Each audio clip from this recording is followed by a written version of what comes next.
मैं doctor Tabassum Parveen, HOD of economics department, SM college, Bhagalpur, Bihar.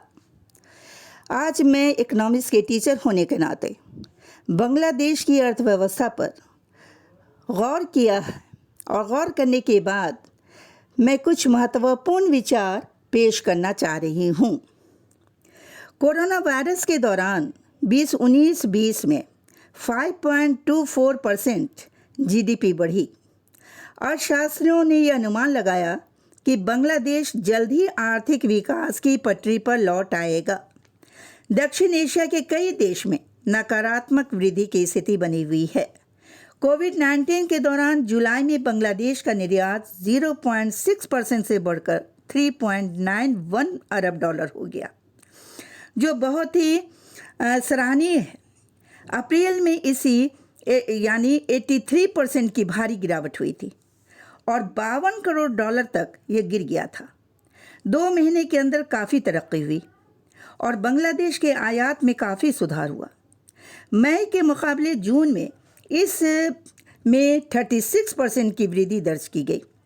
इसके अलावा विदेश में रहने वाले बांग्लादेशियों से आने वाले धनराशि में 18.20 अरब डॉलर की वृद्धि हुई। विदेशी मुद्रा के भंडार में रिकॉर्ड वृद्धि हुई है। एग्रीकल्चर का भी ग्रोथ हुआ है। स्टैंडर्ड चार्टर्ड बैंक के ग्लोबल रिसर्च टीम के अनुसार यूरोप संघ और अमेरिका की स्थिति अच्छी नहीं है।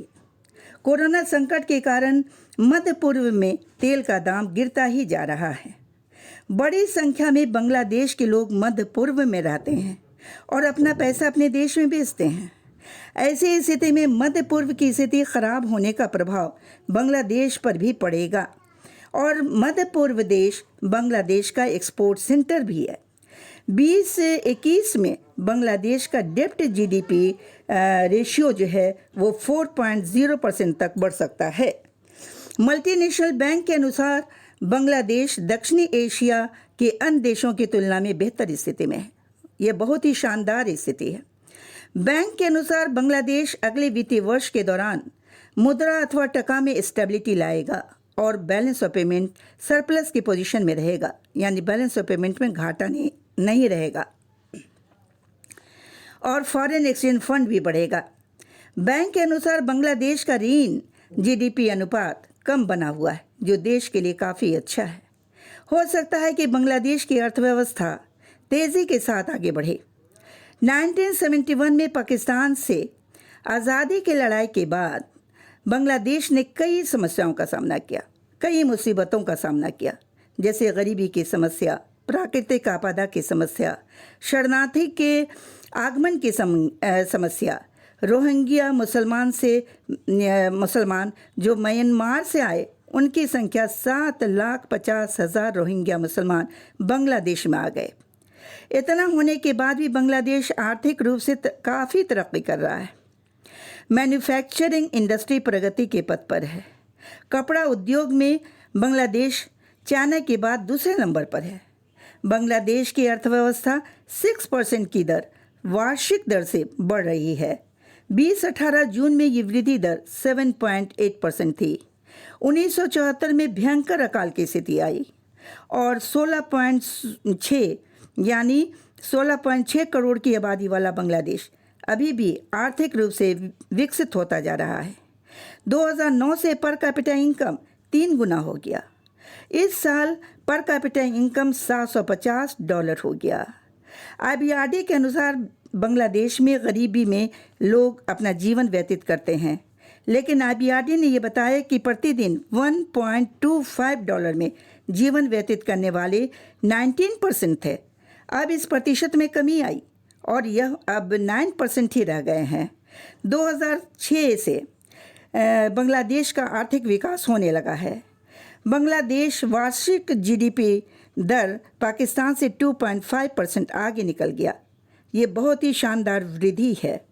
जाने माने अर्थशास्त्री कौशिक बासु का ये कहना है कि विकास दर काफ़ी तीव्र गति से आगे की तरफ बढ़ती जा रही है। बांग्लादेश भारत को भी पीछे छोड़ेगा। बांग्लादेश की आबादी 1.1% की दर से बढ़ रही है, जो पाकिस्तान की आबादी 2%, एनुअल रेट से बढ़ रही है। पाकिस्तान की तुलना में बांग्लादेश में पर कैपिटा इनकम तेज़ी के साथ बढ़ रहा है। बांग्लादेश में एक व्यक्ति की औसत आयु 72 साल, जबकि भारत में 68, पाकिस्तान में 66 साल है। IBRD के आंकड़े के अनुसार 2017 में बांग्लादेश जिन लोगों का बैंक अकाउंट है उसमें 34% लोगों ने डिजिटल लेन देन किया है, जो दक्षिणी एशिया में औसत 27.8% है। शेख हसीना ये मानती हैं कि बांग्लादेश की मजबूत वृद्धि दर न केवल जारी रहेगी बल्कि उसमें तेज़ी भी आएगी। 2021 तक वृद्धि दर 10% हो जाएगी। बांग्लादेश में बनने वाले कपड़ों का निर्यात 15% से 17% बढ़ा है। 2018 में जून महीने तक कपड़ों का निर्यात 36.7 अरब डॉलर तक पहुंच गया। 2021 में जब बांग्लादेश अपनी 50वीं वर्षगांठ मनाएगा तो ये आंकड़ा 50 अरब डॉलर तक पहुंच जाएगा। भारत दवाइयों के निर्माण में आगे है, बांग्लादेश इसमें भी टक्कर देना चाहता है। अमेरिका और चीन के बीच छिड़े ट्रेड वार में बांग्लादेश के टेक्सटाइल इंडस्ट्री को काफ़ी उम्मीद है। कहा जाता है कि बांग्लादेश इंफॉर्मेशन टेक्नोलॉजी सेक्टर में भारत से मुकाबला करने की महत्वाकांक्षा रखता है। सॉफ्टवेयर कंपनी टेक्नो हेवन और Bangladesh association of software and information service के सह संस्थापक हबीबुल्लाह करीम ने फाइनेंशियल टाइम्स को एक इंटरव्यू में यह कहा कि बांग्लादेश में इस साल तक 30 जून तक इंफॉर्मेशन टेक्नोलॉजी सर्विस और सॉफ्टवेयर का निर्यात 80 करोड़ डॉलर तक पहुंच गया और इस वित्तीय वर्ष में 1 अरब डॉलर से ज़्यादा होगा। चीन पद्मा नदी पर 4 अरब डॉलर का एक ब्रिज रेलवे लाइन बन रहा है। पिछले 20 सालों में बांग्लादेश आर्थिक ताकत बन गया है। अब उत्तर पूर्वी राज्यों को बांग्लादेशी निवेश की आवश्यकता है। त्रिपुरा के मुख्यमंत्री विप्लव देव ने कुछ दिन पहले त्रिपुरा में हो रहे यानी स्पेशल इकोनॉमिक जोन में निवेश के लिए बांग्लादेश के उद्यमियों को इनवाइट किया था। आज बांग्लादेश में इंफ्रास्ट्रक्चर, ऊर्जा समेत कई सेक्टर्स में निवेश की संभावना है। कई एशियाई देशों के निवेश का बड़ा केंद्र बांग्लादेश बन गया है। एशियन डेवलपमेंट बैंक ने साल 2019 के लिए बांग्लादेश के जीडीपी ग्रोथ का अनुमान को 8% से बढ़ाकर 8.1% कर दिया है और भारत के जीडीपी ग्रोथ को 7.2% से घटाकर 6.5% कर दिया है।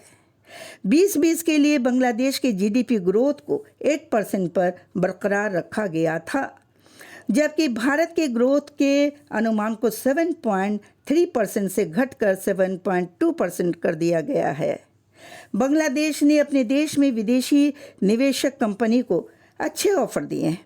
वर्तमान में भारत से टीवीएस और डायमंड की भारतीय कंपनी बांग्लादेश में अपना प्लांट स्थापित कर रही है।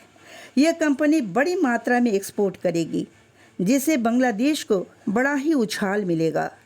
बांग्लादेश में कैपिटल फॉर्मेशन भी बढ़ रहा है। ये बढ़ता हुआ कैपिटल फॉर्मेशन जो आर्थिक विकास का आधार है, आर्थिक विकास की गति को तीव्र गति से आगे की तरफ बढ़ाएगा और देश का चतुर्मुखी all round development balance growth of the Bangladesh होगा। ये बहुत ही अच्छी बात है।